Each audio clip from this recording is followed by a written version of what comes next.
Welcome to the Lightforge. This is ADWCTA. This is Merps, and it's here, guys. We don't have to just float through another I'm not saying we weren't putting in everything, but I am glad that our blood and tears, Merps. Our blood and tears on every Lightforge.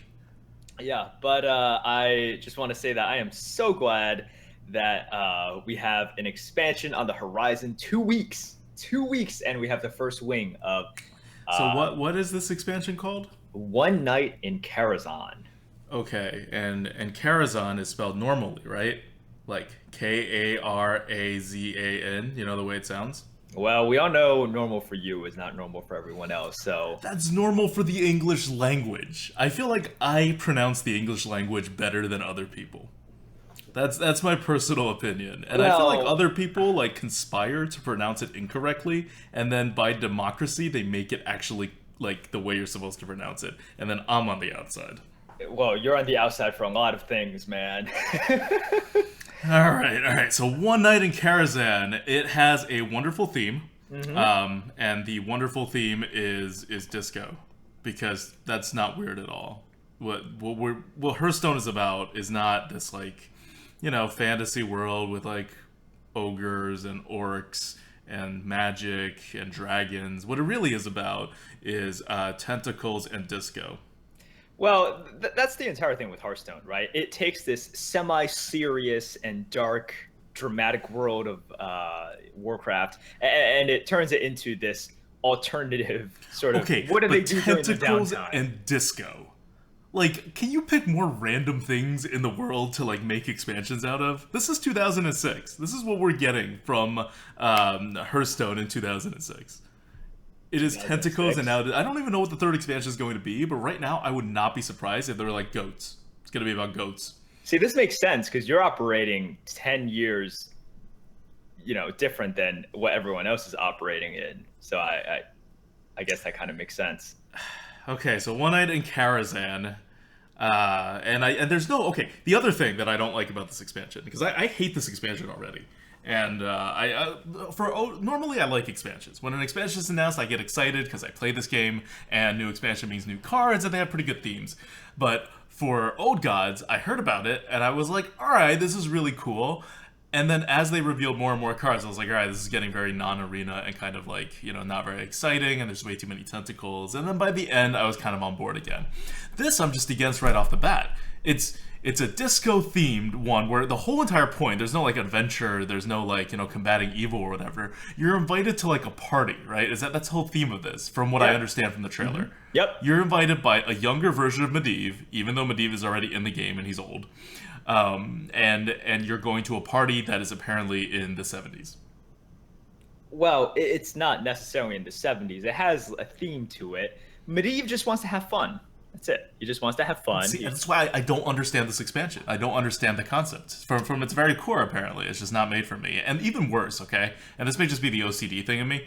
I was already really screwed over by OG, because it should be WOG, right? It should be Whispers of the Old Gods. But the abbreviation was OG, and everything before this had 3 letters.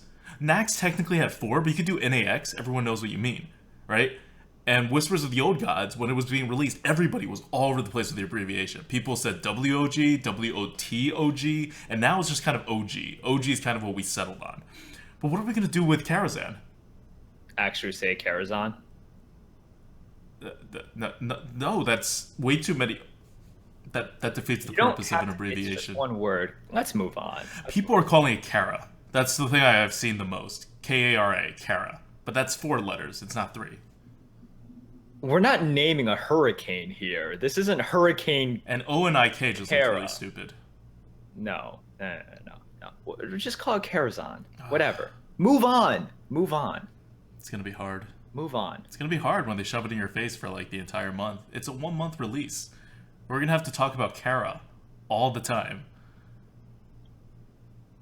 You're apparently not on board with my displeasure at the naming conventions. There's a lot of things to channel your displeasure onto, and I think we should save it for more important things. Oh, is there something else that we should be getting angry over? I don't know, man. But Anyways, with the announcement of One Night in Karazhan, we have card reveals, and we have quite a few cards. We're going to go through all of them in this podcast, and let's just jump to the one that is kind of the talk of the town, Firelands Portal.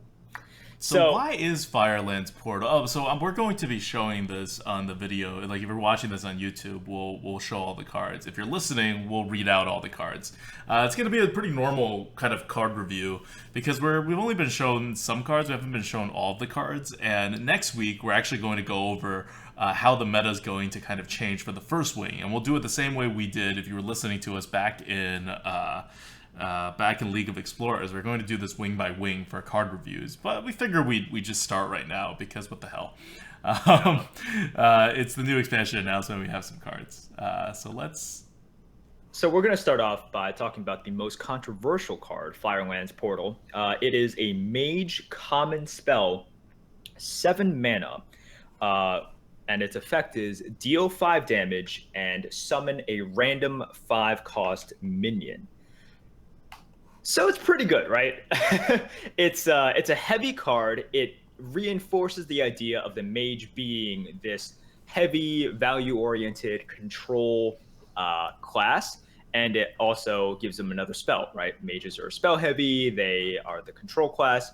It fits the theme. Now, a lot of people are not very happy with the fact that expansion after expansion after expansion, it has just been Ethereal Conjurer followed by Faceless Summoner, Twilight Flamecaller, and now followed by Firelands Portal. So let's start with the basics, right? Like, how good is it? 7 mana, deal 5 damage, summon a random 5 cost minion. You may see 2 5s, add them up, and get the number 10. And then you see the mana cost, and it's 7, and you're thinking, wow, you're getting a lot of stuff for just 7 mana, probably more than you should. And the answer to that is, yeah, you are. You're getting way more than you should in this game. This is kind of power creep. You can see it. If you look at similar cards, let's say Argent Commander, right? That's 4 damage and a 5/2, which is what, like somewhat a random 3-drop will give you. Yeah. And that adds up to 7, and it takes 6 mana. So that's like and that's already a really good card, right? We rate that as 78 on the tier list. So a really good card gave you like one more thing if you just add the number of damage it deals and like how much the minion should cost. So now it's going to be 5 and 5 for 10 for 7 mana. So instead of getting a bonus 1 compared to the mana cost, you're getting a bonus 3.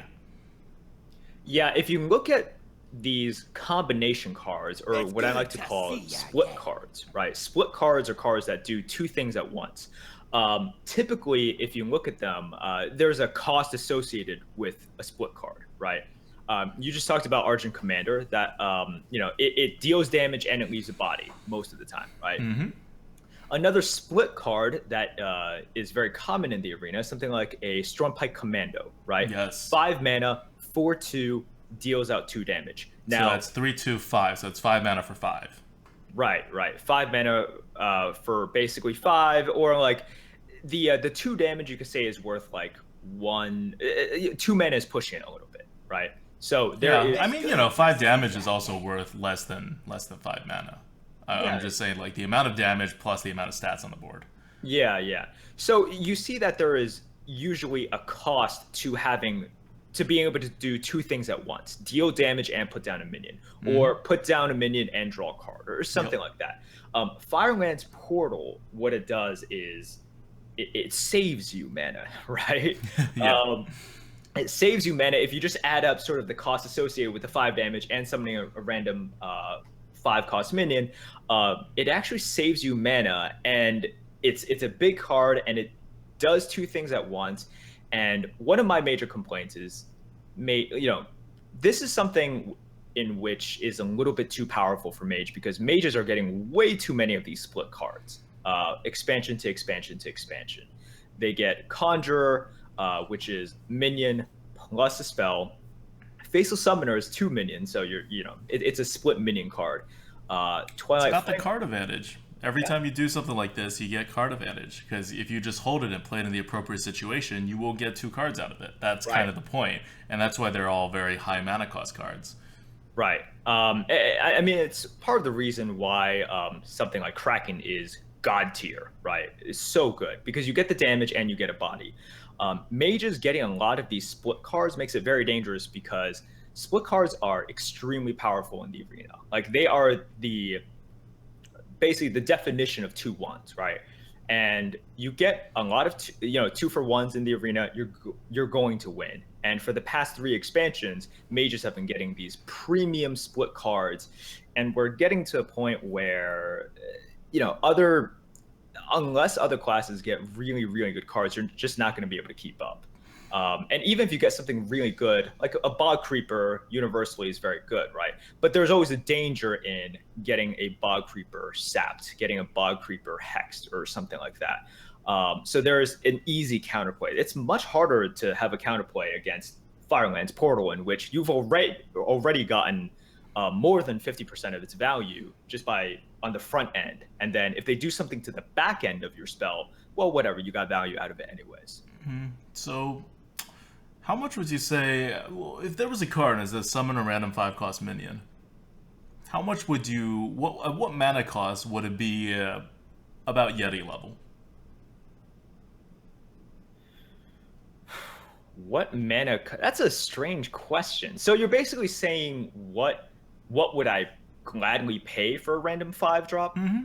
Because, okay, can we all, like, just... Because we're comparing this and we're saying it compares kind of favorably to, like, Argent Commanders and whatever. Right. So it's a premium card. It's a very good card. It's better than a Yeti, right? Like, there's no one that's going to look at this card and say, oh, no, I'd rather have a Yeti. So let's just take a kind of a... We always use Yeti as a baseline for, like, good card, right? Like, if it's better than a Yeti, it's good. If it's less than a Yeti, then it's in that, like, above average zone. And, then there's an average zone and then whatever. But Yeti's kind of a delineator for what a card is. So 5-cost minion, you would not pay a 5 mana for a 5-cost minion. Oh, of course. Of course you wouldn't. Would you pay 4 mana for it? Yeah, I mean 4 is going to be the most accurate since I can't pay, like 3.92 or something for it. But if you average out all of the stats, you're close to sort of like a 4.5, right? For the stats that it gives you. And there's going to be swings. You can either get Earth Elemental, you could get Doomguard. Those are sort of the premium ones. Fel Reaver is a pretty good one, probably. And then you have really bad ones like BGH, right?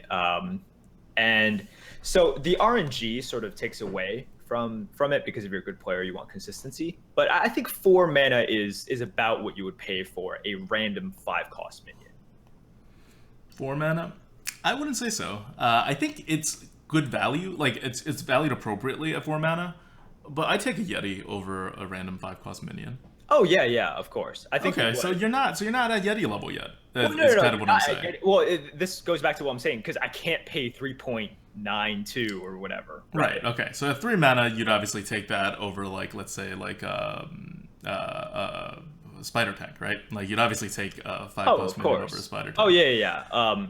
At 3 mana, it becomes a bargain, an absolute bargain. Right, exactly. So it's somewhere between 3 and 4 mana, right? Yeah. So it's around, what, 3.5 mana? Because the point is, it's not like the average stats are going to look all that poorly compared to a Yeti. Right. But you can't ever just look at the average stats of a card, because you have to factor in the fact that it's RNG. You can't play it at the right time. It just doesn't work at that level. Yeah. So we're at somewhere between, like, maybe between 3.5 and 4, right?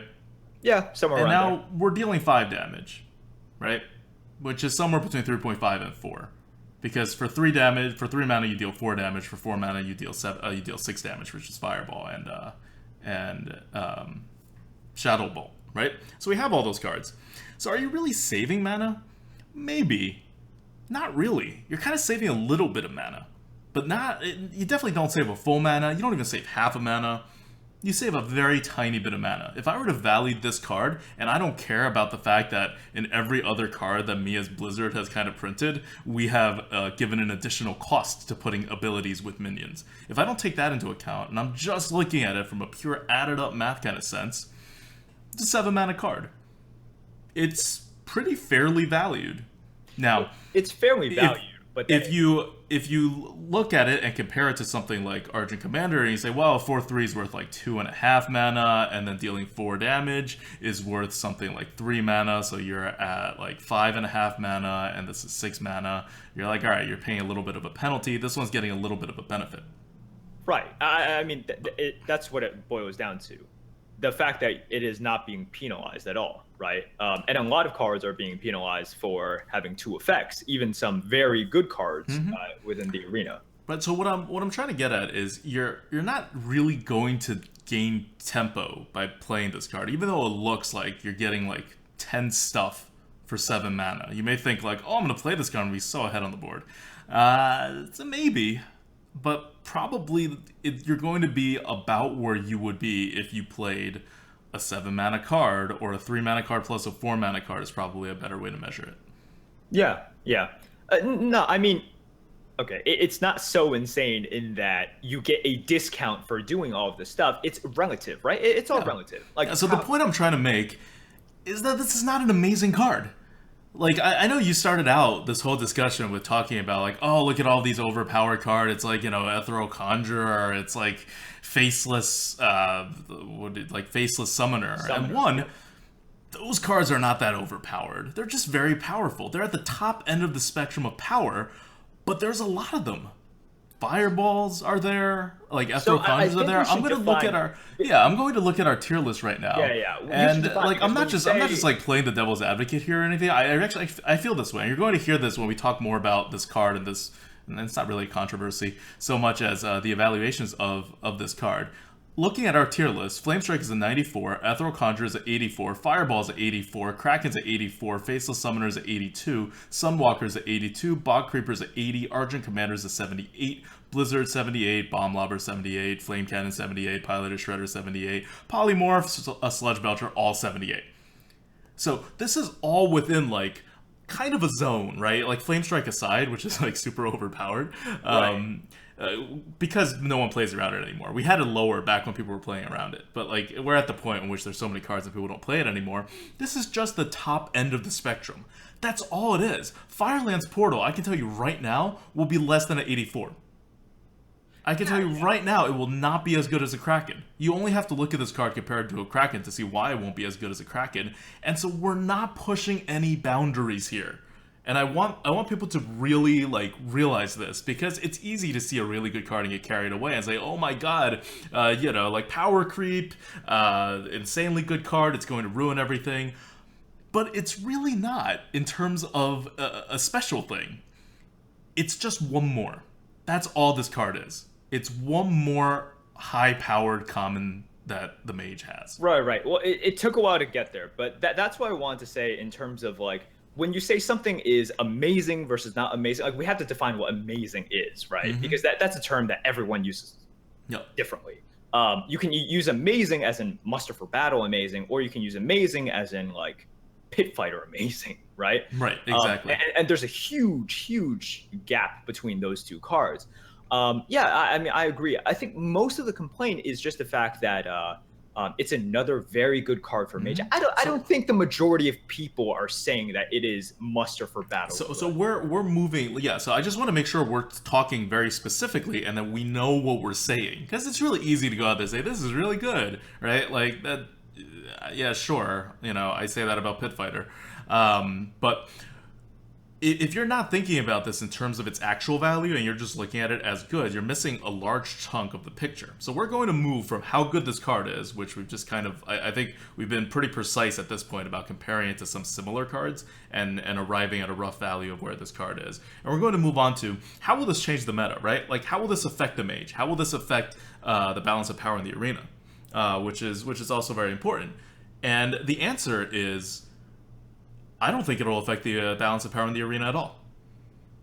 Right. Well, Mage is number one right now. Mage is number one right now, but I don't just mean that Mage is number one and it'll be still number one. It's not going to get better because of this card. Right, because it's all relative. They are losing Faceless Summoner and replacing it with Firelands Portal. Right, yes. And their Ethereal Conjurer is also going to get less offering rates. Flamestrike is going to get less offering rates. Fireball is going to get less offering rates. Mage is not going anywhere. Like, this card doesn't make Mage better in the arena. When we move from the OG meta into the upcoming Karazhan meta, Mage is not going to get better because of this card.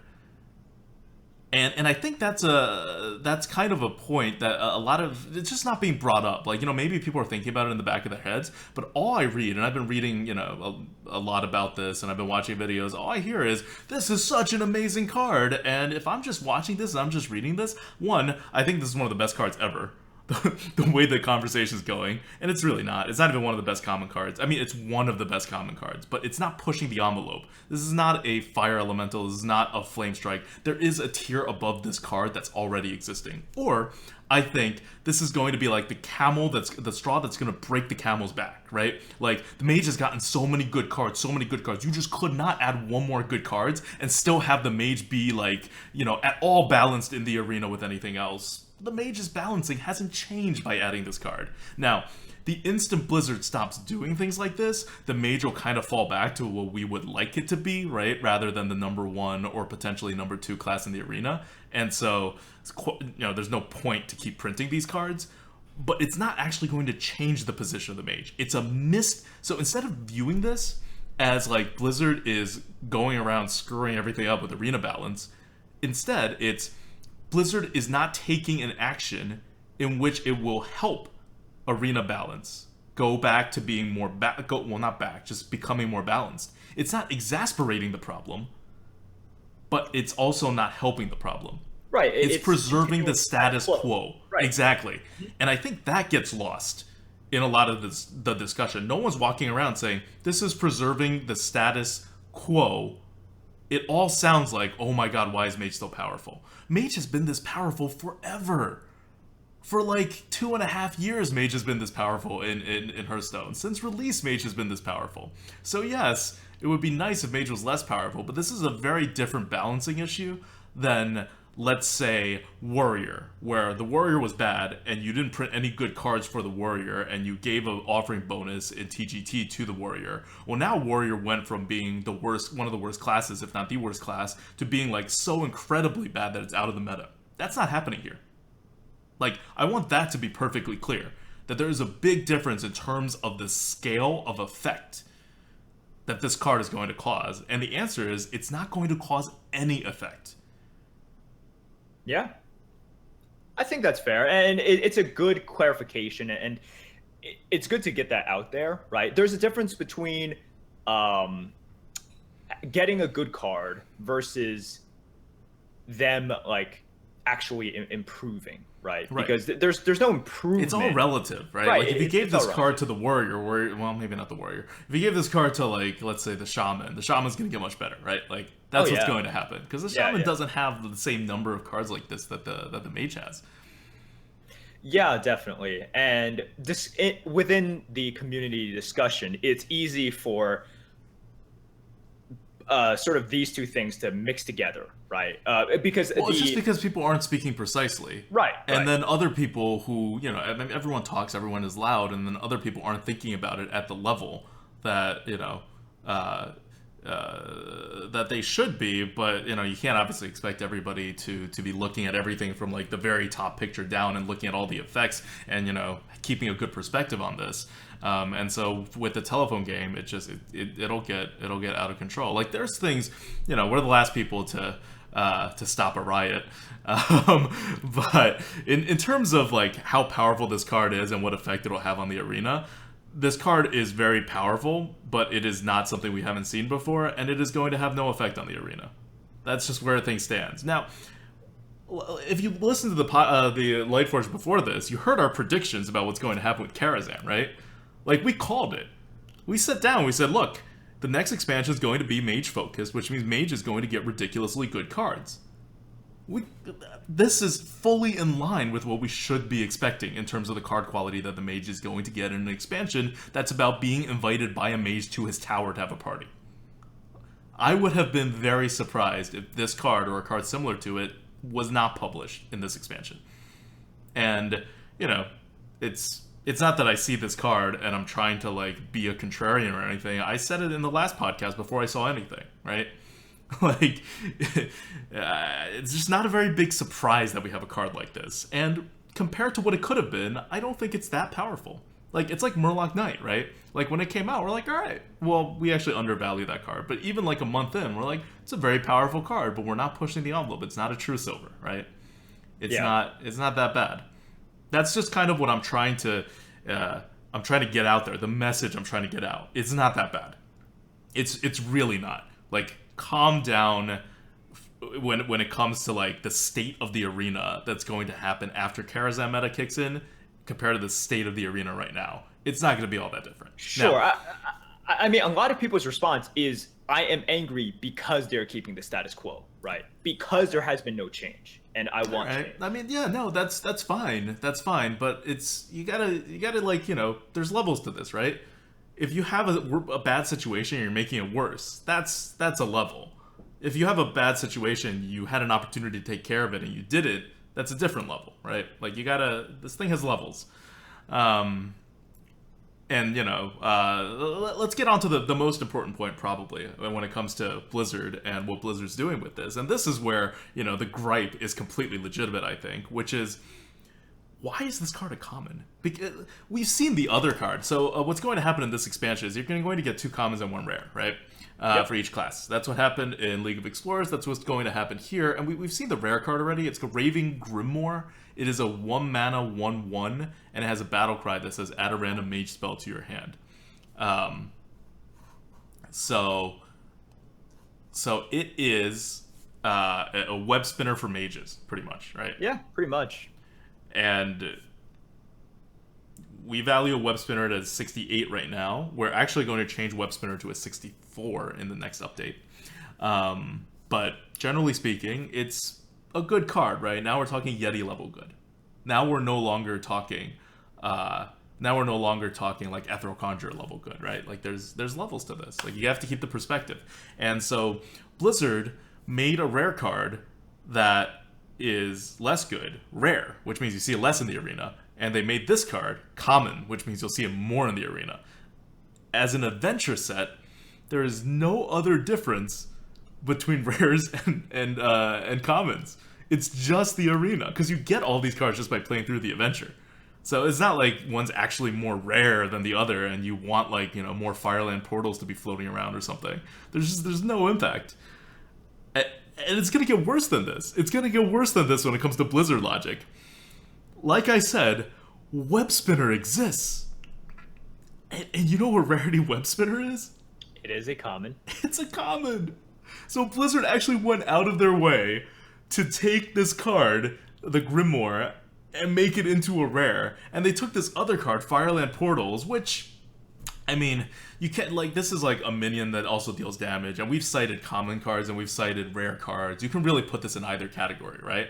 And the fact that it summons a random minion probably edges it over towards the rare card, in my opinion, when it comes to complexity. One of the things that they do is they like to make rare cards more complicated than common cards.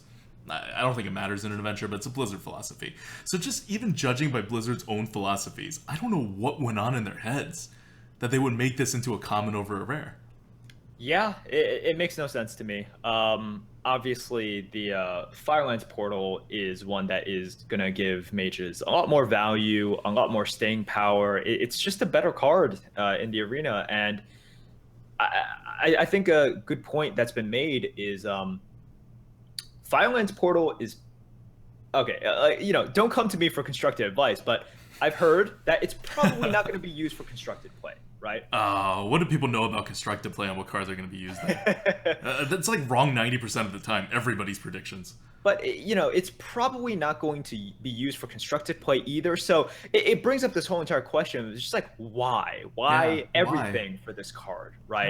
Yeah. We've been getting 1 year of rhetoric from Blizzard about, listening and caring about arena balance, right? I've already said earlier on, and I stand by this, I don't mind this card. I don't think it's overpowered. I don't think it's making the mage, any better than it currently is. I think the card's fine. But it's weird for them to actually step in and reverse the rarities of the two cards. This should be the rare, the other one should be the common, judging by non-arena standards. So then, somehow, there was some other super overly compelling reason that no one can figure out why the Grimoire, the 1/1, is rare and the Firelands Portal is common, that not only was a reason to, to normally counter the complexity argument, but to go even farther and counter the, by the way, arena balance kind of hangs in here. And this is going to have a big effect on arena balance argument. And I'm wondering what that argument is, because no one's thought of it, and Blizzard hasn't said anything. Yeah, so I had a theory, and this is Okay, this what's will your theory, actually, Merps? this is a good transition to another card as well. But I had a theory, but it actually gets debunked by some other cards that they've released. So when I first looked at this card, I was thinking, well, maybe what Blizzard is trying to do is, they are trying to keep the status quo, and not really just keep the status quo, they're trying to fit classes within their little circles, right? Mm-hmm. Yep. So with mages, it's like, okay, they are all about the removal and spells. Mm-hmm. They are the control class. That is great. But then, with druids, what are we doing with them, right? No one knows what they're doing with druids. Yeah, exactly. They're just giving them more beasts. I think that's all Blizzard knows what's happening with druids. Yeah, Beast. but if your circle for druid is beasts, like really, that is a very inadequate sort of category to put druids in, because for them, all the way back, like in classic Naxxramas, druid was about sort of these big heavy minions and taunts and sort of this mid-rangey game as well, right? With their swipes and with Druid of the Claws. And they have been getting smaller and smaller ever since. They've also been getting more and more hard removals and just being trickier in general. And throughout the past 3 expansions for Druids, they've just been getting smaller. So yes, I don't know. A lot smaller. A lot smaller. So I don't know what they're doing with Druid so much. And if my original theory was correct, they should be sort of redefining the Druid, I think, other than just beasts. We're just going to toss all these beasts at you and, do your beast thing. But because of what they're doing with the Druid, I'm not sure that they're, that I'm sure that's a small part of what they're thinking about, because they Probably. care about things like this. Yeah. But I originally had a theory, which lasted in my head for about 10 minutes before I'm like, all right, ADWCTA, you're stupid. That's not it. And I thought they were like, because they're going to have 5 portals, and I thought, they're just going to make them all common, and this is just a tragedy of the circumstance. And I thought, wait, no, they had 5 forbidden cards or something like that, and one of them was rare. Everything else was epic, and then you got to the Warlock, and they're like, oh yeah, but this one's going to be rare instead of epic. And so they've already done it. They've already set a precedent that they are able to change rarities of like a type or like a set or a theme of cards in order to make things better. And I think that was because they needed to make room for Doom and for Renounced Darkness, which are both like kind of ridiculous cards, rarity-wise. And I could kind of understand why you'd rather see more Forbidden Rituals than those 2 cards. But they've done it. So it's not the case that they want all the portals to be common, and so Firelands Portal had to be a common. Like they did it anyway. All right. I kind of don't want to dwell on Firelands Portal anymore, but we'll see. Yeah. We'll see how it shakes out. I mean, we know how it's going to shake out. It's going to be fine. It's going to be like I said, right? Card value wise, it's towards the top, but not even at the very top level. So it's just a premium card. And meta effect wise, it's not going to have any effect. It's going to kind of preserve mages like power. So it's not if anything, giving mage all crappy cards would shake things up a lot more, even if that's desirable. So this is really just nothing's happening. There's nothing really to worry about when it comes to the meta. What there is to worry about is really what is Blizzard thinking? I want to know. And this is the most top voted comment on the Reddit thread about this, which is Blizzard has been saying, Team 5 and Ben Brode have been saying, since like Overwatch has released, and Overwatch's design team has like ridiculously good communication with the player base. Like there's videos, there's blog posts, things are done very quickly, fixes are in very quickly, and every time that happens, because everyone who plays Overwatch almost probably plays Hearthstone. They're both Blizzard games, and Hearthstone's free. there's a lot of comparisons being made, and Team 5 and Ben Brode seem to fall short in the comparison by a significant margin, right? Like, deck slots didn't come forever, right? You know, like, no one really knows what they're thinking about the arena. They don't like reveal any plans. They don't change things fast. Like there's some communication. You know, Ben Brode makes a video now and then, goes on someone's stream now and then. Yeah, but not at anywhere near the level of Overwatch. And Ben Brode and Team 5, they responded and they were like, we would like to do more of this in the future, and I think we have been doing it. And so the number one comment on the Reddit post is, well, here's your chance, right? right. This yeah. is a problem, and we really don't want the card changed or anything necessarily. All we want is for you to give us a good reason of why you did this. Why is this card a common? Why is the Grimoire a rare? And I wholly agree with that comment. And it's just, it's very obvious, right? It's very like, why would you not do this? Right. What could possibly begin? Assuming you did have a reason, and you're not like embarrassed about the reason, and you didn't just screw up. Like, yeah, you should tell people. And if the reason is so embarrassing, or like it will generate so much like wrath from the player base, then it probably wasn't that good of a reason. Right? Like, if you're so scared to tell people of your reasons for doing something that looks questionable on its face, right? Like, they had to have seen that this was going to be kind of the reaction here. You're taking the best class and you're keeping it the same while doing weird things with the rarities that's not affecting any of your other game modes. Like, all of your legs to stand on have fallen apart. So, what is the amazing argument that you have? What is your reasoning behind this? We'll wait and see. Well, yeah. Because I was like 100% on Blizzard's side when Firelands Portals came out, and I was like, everyone's being ridiculous. They're just really going to come out with a rare that's like equally as powerful, if not more powerful. And then I saw the rare like 2 days later when they released it. I was like, whoa, that's the rare card? That's how you assign the rarity? Right. That can't be right. If you had an equally powerful spell and they just, randomly 50-50 put it one rare, one common, it's like, it's fine, Yeah. but... Yeah, like muster for parties or something, right? Like, yes. Muster for fireballs. Muster for fireballs, exactly. I'm like, all right, good, fine. I'm glad this is the common and not that one.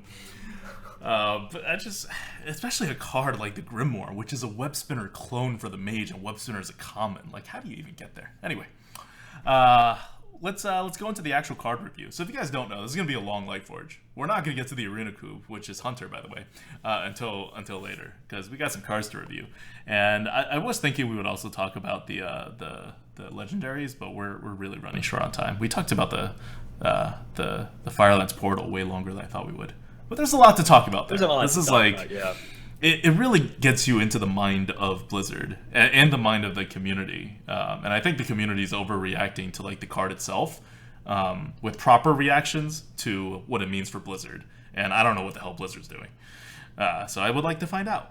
Ben Brode and Team 5, and if you're listening, you can add my name and Merps's to the list of people who are really, really, really curious about why you did this. And really, really hopeful that you actually have a reason. Although, also skeptical. Yep. So what's next on the agenda? Let's talk about Druid. Enchanted Raven. I feel as if I need to introduce this card. Yes, this card that I've been This is your card. This is your card. For the longest time. So for the longest time, I was like, why don't they just print a 1-mana 2/2? I'm like, they should print a 1-mana 2/2. Where's the 1-mana 2/2? Because it's not a broken card. It's a stat line that they have been reluctant to introduce into the game. But I always thought it would just be a neutral 1-mana 2/2. And here is a class card, a Druid common, 1-mana 2/2 with a beast tag. Beast. So, and an awesome picture, by the way. It's a pretty awesome picture of a raven. I love this picture. It's like a purple, shadowy raven with green glowing eyes and like amethysts on its neck. Yeah. It's amazing. So they finally done it. They finally given a overstated, as you would call it, 1-drop, right? Because you're only supposed to get 3 stats. Now you get 4. There's no downside. You sometimes get 4 stats. 1/3s exist. Well, 1/3s exist, but they do this thing with, like, they say a 1/3 is basically pretty bad, right? Yes. Because of the 1 attack. But yeah, I mean, you get a 2/2, so it's overstated, and it's sort of the stat distribution that you probably want as well. Um, but it's for Druid only, and it's just basically making Druid smaller and smaller. Hmm. And going back to what I said, I was saying, oh, there's no like downside to it. There's always a downside to small cards, right? There's always a Yep. downside to Not a lot of card advantage. being small. Hmm. And it's It's part not of the good to be small. it's part of the reason why Wisp is, memes aside, not a very good card because it is basically the smallest card in the game. Um, so Enchanted Raven, it's definitely above average. It's going to be good, and it has synergy with Mark of Yasharaj. It has synergy with Mark of the Wild as well. Getting a 4/4 on turn 2 Druid is of the Fang. It has snake synergy like crazy it's because got snake synergy. it's only 1 mana. You can put it out and then do your synergy stuff. It is a synergy trigger. Yeah, but it's I don't know if I like this for Druids, right? This is a good card, period. It just is. It's not a spectacular card. It's just a very good card. But I'm worried sort of where Druids are going from here because they're not getting more premium spells that help them keep up, like rogues and mages. They're just getting these minions that, sort of synergize with each other, but there's nothing spectacular, and they're getting smaller, which is moving away from what the meta is going towards, right? So Well, I would say the meta's changing. the We're meta not is adding going this to card change. into the OG, and remember we Right. talked about last week. The meta's getting faster. Druids can get even faster. Now they're not as fast to the No. point where they can like really like outpace the entire meta the way rogues can and hunters sometimes can, and like warlocks. But I think we're not done. Right? We have one more common card that's coming for the druid, and I'm almost certain it's going to be a removal because of what you said, which is Yeah. that it would just make way too much sense to give the druid a removal as compared to because at the end of the day, druid's supposed to be kind of a more minion focused version of the mage, and shaman's supposed to be, I don't know, I guess a more like random version of the mage. Right. Um, It's a more swingy version. Yeah. yeah, and Druid's more stable and more on the board, and it has its taunts, it has its tokens. I worry about the Druid too in terms of the identity crisis it's currently having. Druid and Warrior are the two classes undergoing this weird identity crisis in Blizzard's card releases. But in terms of a 1 mana 2/2, I don't think you can be too upset about it. No, you can't be too upset about it. This is a good card, right? This is a good card, and if you're just looking at the card and sort of its relationship with other Druid cards, you say, "Thank you, Blizzard, Druid. This is something that's going to help out Druid." No, it's not amazing. It's not like No. the whatever portal thing we were talking about before. It's not like that amazing, obviously. Right. It's like not as good as a zombie chow. I hope that would also be obvious. Hopefully. But it's still like very, very good. You're happy to have this card. And Yes. so that's what Druid needs. At the end of the day, what happened with Druid in OG is that it got crap cards. And so it fell. It's actually pretty hard to make the Druid fall because of how normally balanced it is, right?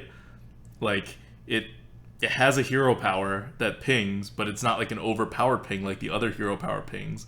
And it has good cards, but they're not like that good. And it has a lot of like good-ish okay cards. So it's very stable. Yeah. Okay. So I think we both really like this card in terms of the design. Oh, definitely. I think design-wise, it's great. It's just a little worrisome where it brings Druid. Let's look at the other one drop just to skip over and spend like half a second on this. Yeah. Malchazar's Imp is a 1 mana 1/3 warlock card. It is a demon. It is an imp, and it has text. And the card text says, whenever you discard a card, draw a card, which is great if you're discarding cards. But there's not that many cards these days where you actually discard cards anymore.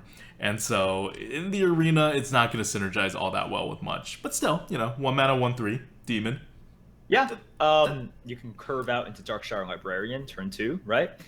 Get that major card advantage. I mean, this isn't... What this does is it will continue, or at least it might continue the zoo style that Warlocks have been thriving upon this expansion OG, right? Possessed Villager and the the councilman. Yeah. Because keep in mind, Warlock only had one like true one drop that actually affects the board, and Flame Imp forever. Right, right. And then all of a sudden, the 2 expansions back to back, it gets 2 1-drops that are like drops. Like, this is. Hey, I love it, right? Like, this is. You're talking about identity of a class. This was always the Warlock's identity.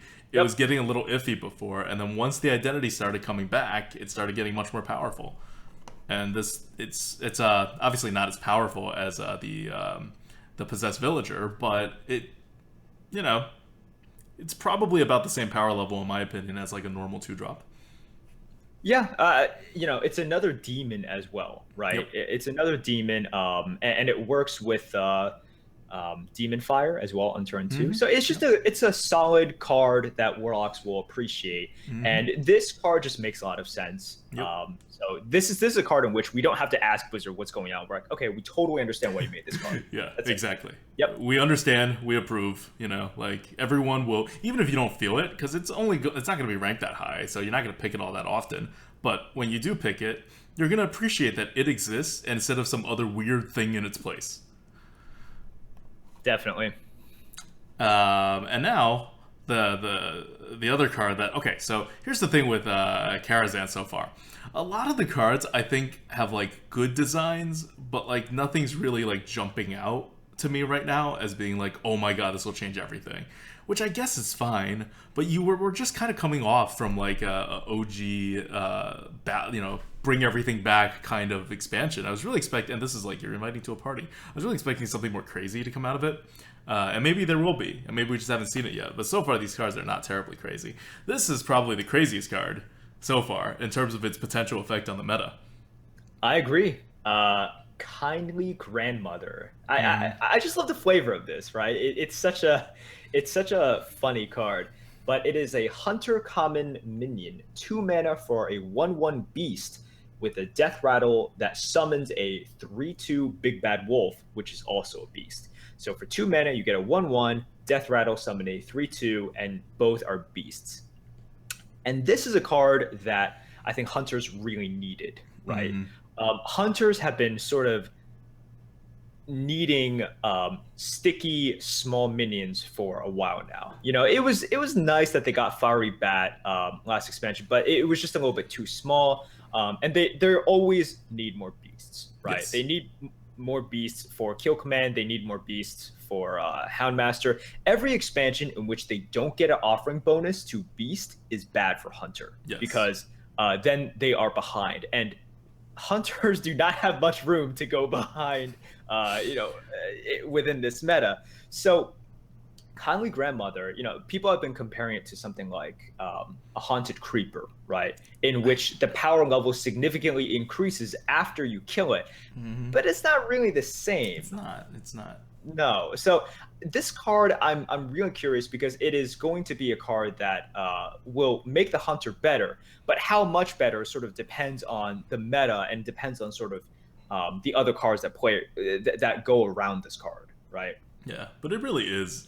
It's a lot better than a normal 3/2.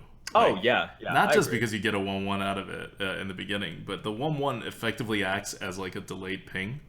Yeah. And so we're looking at like Flame Juggler, like Mad Bomber kind of like levels here. Because that'll be what the effect is. And it would be not as good as those cards, but kind of similar. But then it's a double beast, and you gotta weigh that. But that's where it's going to be around. It's going to be a good card.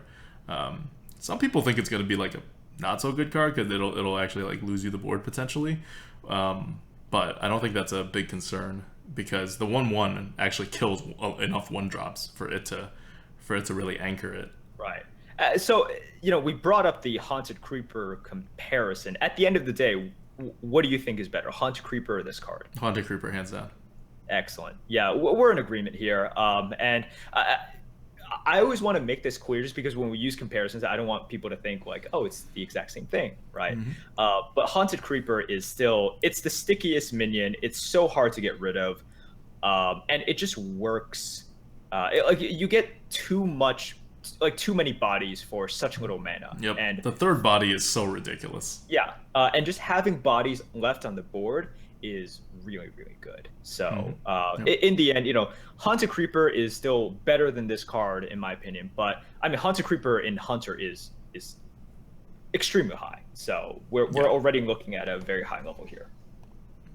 So that's good, right? Like Hunter, we keep talking about. You go back to when we say, "What will it take for the Hunter to get back in the meta?" And the answer is like a 2-drop, Yeah. a beast, something sticky. Well, now you have one card that knocks 3 of those out right now. Glade Zukier. Yeah, right? Like, this is like an incredible card to give to the Hunter. So you can look around and you're like, Firelands Portal, Mage didn't really need that. That wasn't that good. But then you look at, like, what the Warlock got and what the Hunter got and what the Druid got, and you're like, these are good directions for these classes, arena-wise. Yeah. This is like I could not have come up with more fitting cards. I probably could have come up with very similar cards. But this is like the top level of fits the class and is good for the arena. Yeah. So I like what's happening right now. Firelands Portal, kind of the outlier of these common cards. All right, so now we're out of the common zone. We're into the rare zone. I'm not going to talk about the Raving Grimoire, but Web Spinner for mages, right? It's going to be pretty good. Pretty good, yeah. Let's look at the Paladin one. It's Ivory not as exciting. Knight. Ivory Knight. It's a little complicated. Okay, so. Do you want to do this, or you want me to to start with the reading exercise? You start off. Okay, so this is the reading exercise we're going to do. It's a 6-mana 4/4. It's a knight, like a chess piece knight. Okay. You don't have to describe the picture. Go on. Battle Cry. Discover a spell, but it's a paladin card. It's a paladin rare, so you're discovering a paladin spell, which are not that good. And then you restore health to your hero equal to its cost, like the cost of the spell that you discover. Now, if you think about what the good spells are for paladin, a lot of those are like 1 mana, like especially if you're gonna like use it, which is bad in 2 ways. One, because you're playing this on turn 6, which means you actually want a bigger card, because card advantage matters more later on than tempo. And 2, you're gonna heal yourself by how big the card is, so you definitely want a bigger card. But the good spells that paladins have, a lot of them actually just really don't cost all that much mana. So, it wasn't terribly great mana value to begin with for this. It's technically still 2 cards with an ability, but... So here's the thing about this card. It's one of the first cards... the design is really interesting, right? Mm-hmm. It's one of the first cards that gives you 3 effects, but 2 of the effects are tied together, right? Mm-hmm. So what happens when you choose the card, you sometimes will take the heal into consideration, right? Mm-hmm. And when you take the heal into consideration, sometimes you're forced to take like an anything can happen, but then you took an anything can happen. So I think it's a unique design aspect, which makes you balance out all of these factors, right? Which I think is fine. It's just the card itself is, Paladin spells are pretty bad when you play this, because if you look at the good Paladin spells, they are all based on having the board, right? Yeah. And you playing Ivory Knight has an increased chance of taking you off the board. The highest rated spells are like Muster for Battle, Consecration, Blessing of Kings, Seal of Champs, those sort of cards. Yeah. Muster for Battle is going to be much worse starting in turn 7 than if you played at turn 3, turn 4, or even turn 5. And all those buffs, you need the board. And people by now know to clear the Paladin off the board. So the spells that you draw, I think it's very different from like an Ethereal Conjurer type situation. Oh, yeah. The spells that you draw, I mean, they require nothing. Unless they play like a Lotheb in the arena or something. You're just gonna, there's nothing stopping you from using that, right? Yeah. But there's a lot of things stopping you from using the good spells that you want to draw off of Ivory Knight. And even more so, like when you're talking about a mage, the mage has no weapons. All of its removals are in spells. The Paladin has weapons. You're not going to get offered any of those in this Discover. You're just going to be offered spells. So actually one of the best spells you can get from this, it feels weird to say, but it's stuff like Avenging Wrath, right?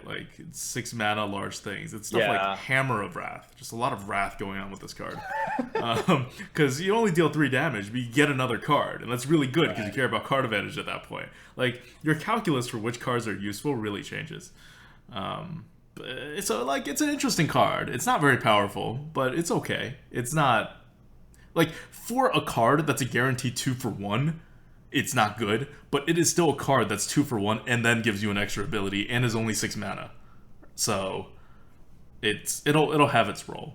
Like you'll be drafting some Ivory Knights. Oh yeah, yeah. It's not so bad that you're gonna be like, well, okay. You see the Ivory Knight, you're like, well, the other two cards are just gonna be better by default. You know, it's not like a Thrall or Farseer in which the other cards are just gonna be better. This is it's gonna be around average, maybe a little bit higher. It's just gonna be around there. All right, let's speed through the next one. Rogue, 5 mana, 5/6, rare. Ethereal Peddler. Ethereal Peddler. And it has a battlecry effect that says reduce the cost of cards in your hand from other classes by 2 mana. It is a pit fighter. Yeah, it's a pit fighter. 5 mana, 5/6 minion battlecry in which if you have drafted Burgle or Undercity Huckster, and if you still have that card in your hand, reduce its mana cost by 2. So is the effect going to go off? Sure, because you're going to draft Burgle and you're going to draft Undercity Huckster because they're pretty good cards, right? Mages are going to play Spellslinger. Ooh, okay, that's fair. And there's going to be mages everywhere. Remember, we're in the mage even more dominant-ier meta. Coming up.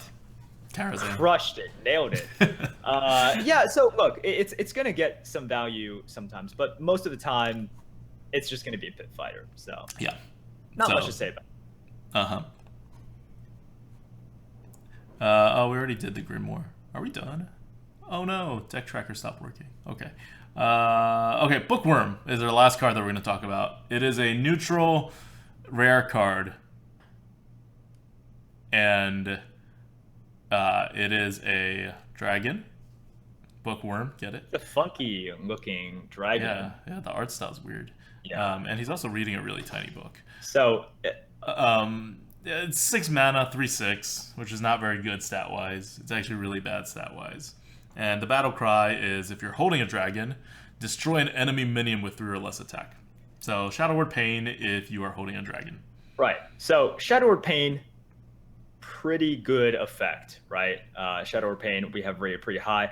Now let's just talk about the amount of times in which you're going to hit with this card. Really, really low. Dragons are the rarest tribe in Arena, right? Yep. Murlocs, beasts, that stuff, those are significantly easier to get. Dragons are going to be very difficult to get. And you have to basically have a dragon in your hand by the late game. And then when you play this, you don't always have a 3-attack minion on the board, right? If you're getting to turn 6, turn 7, a lot of times it's just going to be like Archmages and Force Tank Maxes and all that stuff. So you're not going to get that much value out of it. Yeah, and you can't hold, like, if you're thinking about normal dragon synergies, like Blackwing Corruptor is the best comparison, right? That deals 3 damage, which is like a Dark Bomb, which is 2 mana. This removes a minion with 3 attack, which is like a Shadow Word Pain, which is like 2 mana. So it's like, the similar abilities. But you can swing 3 damage around pretty usefully, very frequently. That was English, right? That was vaguely English. But for this, you're kind of going to want to like pick your spots, which means you're going to hold not just 1 card, but 2 cards to pick your spot to deal that, like, to remove that 3 attack or less minion. And that's, especially after 6 mana in the late game, you're running out of cards already. You don't have that many options to begin with. And to lock up 3 of your cards, you're not going to do it. Which means this ability just isn't going to be triggered. So Blackwing Corruptor is already not that good. And this one has like kind of a stiffer penalty on your stats to begin with, and then the thing it's triggering is going to be more awkward to play. Like it's really bad. Like I'm not gonna sugarcoat it. This is gonna be a really awful card. Yeah. Look, it has huge potential upside, right? There are situations in which like they play, let's say they're Myexna or they play their Water Elemental, and then you just happen to have this plus a Draconic Crusher in your hand, and you're really happy about it, but most of the time that's not going to happen. Yeah. And you're stuck with a 3/6 for 6, which is terrible. That Mm-hmm. is a terrible stat line for a significant mana cost. It's clearly for dragon constructed decks, clearly not for the arena. And so, I'm glad they made it a rare, unlike Blackwing Corruptor, which is a common, and I'm still upset about that one. But I'm glad they made it at least a rare. I would have been decently happy if it were an epic, but they have some. It's fine. Well, I'm still curious about that. So here's one more thing about Adventures, right? The neutral cards don't have that much impact in Adventures because there's just not a lot of them, and they're not made to the same level. Like if you look at the top neutral commons, for example, besides Zombie Chow, like, okay, so Zombie Chow and Haunted Creeper are your highest ones that have come from an adventure. And they're high, but they're not the, like, meta-dominant ones, right? They're not Bog Creeper, they're not, like, Piloted Shredder, they're not Kraken, right? So maybe Hearthstone will break tradition with Karazhan and give us, like, a really game-changing one, but unless it does, I think it's really going to be about the class cards. That's what Adventures 2 to 8 has been. And that's also why Adventures generally don't seem to have their own meta, right? Like, what's the BRM meta? It's a slightly slower and more normal version of GVG. Right. What's the OE meta? It's a slightly less snowbally version of TGT. What's this upcoming, what's the next meta? It's a slightly stickier version of the classic meta.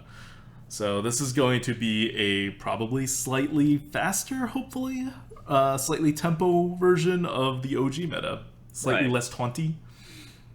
Probably. Slightly less taunty, so good for hunters. Yep. Speaking of which, okay, before we get to Class Talk Hunters, let's do question from the GOAT.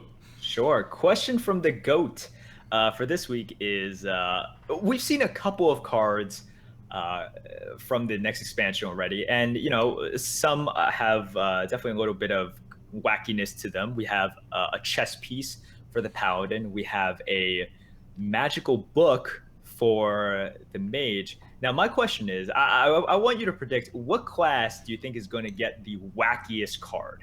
And the wackiest card, like the in terms of like just design, okay. not like effect, right? Okay.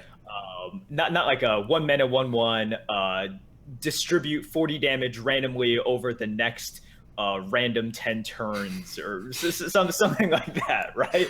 It's a good thing you don't work for Blizzard, man. Yeah, basically, like in terms of the illustration or sort of just what the card is, like, what do you think is going to be the wackiest design?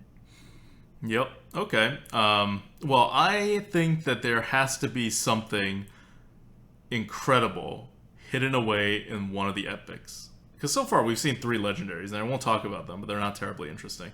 They do very normal things. But epic cards are where you're going to get very, very crazy things. And there are no epics in the class cards. So I think the class cards are not going to be as crazy in terms of, like, kooky designs as the neutral cards. Like Renounced Darkness was an epic card, so to get something like that, like I think it'll be one of the epic neutrals, and they can go so many places with it because the theme is not serious. Right. The theme is even beyond not serious in terms of like making crap up. You're dealing with a party, which is you can make crap up in a party, and then it's a magical party with mages who like make things things into like sheep and whatever as a normal thing, as a serious thing. Turning things into sheep is serious for mages. So this could really go anywhere, and I don't think Blizzard is going to hold back with what we're seeing. Okay, so you are not answering the question, so I will answer the question. I think it's going to be a warrior card, and I think what's going to happen is warriors are going to get a weapon that is complete. It's going to be like a magical fork, or it's going to be just because the entire theme is Medivh like put all of these enchantments around the place and everything's gone wrong, right? Mm-hmm. So warriors are going to get a weapon that is like an enchanted evil spatula or something, or just something weird. And I can definitely see. I'm I'm 50% very hopeful for it and 50% expecting it. So, All right. Okay. I'm really hoping for the like enchanted spatula of doom or something like that for warriors, and it could just be a terrible weapon, a la cursed blade. But Cursed Blade's okay. I draft Curse. We draft Cursed Blade a lot. We do. So I would like an enchanted spork. Yeah, exactly. So I'm looking forward to that. Anyways, that's my prediction / hope for this expansion. All right. Question from the GOAT is brought to you by our patrons. Patreon.com/grinninggoat. Thank you guys so much. And all right, I guess we'll wrap this up now. So what we're going to do for the next Lightforge is what we did with LOE. So stay tuned. We'll break down the meta and break down all the cards that will be released for each of those. And by next weekend, I want to say we'll already know what the Wing 1 cards are, and they would have like card dumped on us. Maybe they wouldn't have, and then we'd be kind of like stuck. But hopefully they'll have revealed all the cards by then. So the final topic is one I don't want to talk too much about because the meta is ending, but it is about the Hunter. And so let's not talk about the OG Hunter, and because we're about to play a Hunter run after this. So let's not talk about the OG Hunter, and let's talk about what you want to see as the other two Hunter cards, because we have a Kindly Grandmother, and that like we said before, right? It fills in the role of 2-drop, of Sticky Card, and of a Double Beast.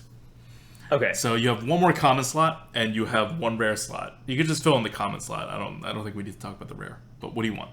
A weapon. It doesn't have to be a super value weapon.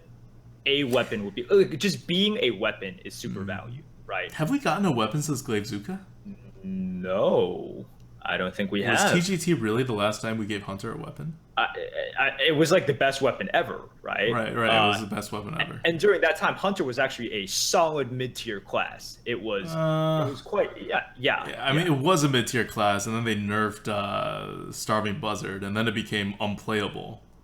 Well, no. I'm talking like even this is post nerf for but post nerf Hunter was really bad. No. Post nerf Hunter was still Glaivezooka made Hunter an actual decent class. Yeah. Yeah. But that's after Glaivezooka. That's after That's after GVG changed the whole meta. Hunter in the Nax meta after the Buzzard nerf was like pretty much unplayable. Yeah. That's fair. I mean, I don't know why we're bringing up Nax. Because I'm talking about the fact. Oh, you're talking about GVG. Yeah. Okay. I thought you were talking about like that they had given this weapon to a class that was already doing okay. They gave the weapon to a class that was suffering really heavily, but then both the meta and that really awesome card came in and like lifted the Hunter up to be a mid-tier class. Yeah. It was a mid-tier class just off the back of Glaivezooka, right? You coined out a and the 2/3, and no matter what happened, he plays a 3/2 or he plays a 2/3. You Glaivezooka and you win the game. Yes. It was as easy as coining out a 2/3 into Glaivezooka, and no matter what your opponent did, you won, essentially.